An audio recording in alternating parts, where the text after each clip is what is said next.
Hello guys, hello Chennai. இன்றைக்கி என்ன பார்க்க போகிறோன்னா சிக்கன் 65 ரோஸ்ட் எப்படி வீட்டில் இருந்தால் செய்கிறது. நான் ஏற்கனவே டிஃபன் பாக்ஸில் வந்து அந்த மசாலா தடவை வச்சிட்டேன். எதுக்கு அந்த ரெசிபி மட்டும் சொல்ல மாட்டோம்.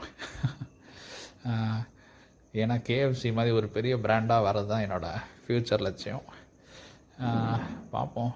நானும் இந்த லோக்கல் கடையில் பொரிக்கிற மாதிரி பொரிச்சிக்கிட்டு இருக்கேன். அந்த டெக்ஸ்டர் பார்த்திங்களா, நல்லா ப்ரௌன் கலரில் இதாக இருக்குது. ஏன்னா சக்தி மசாலா போட்டிருக்கேன். ஸோ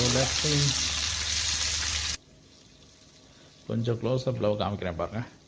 லைட்டாக கருகின மாதிரி இருக்கும். ஏன்னா எண்ணெய் அதிகமாக இதாகிடுச்சு, ஹீட் ஆகிடுச்சு. ஆனால் இருந்தாலும் டேஸ்ட் நல்லா தான் இருந்துச்சு கடைசியாக. ஸோ அதோட அவுட்புட் பாருங்கள். So guys, stay tuned and subscribe our channel.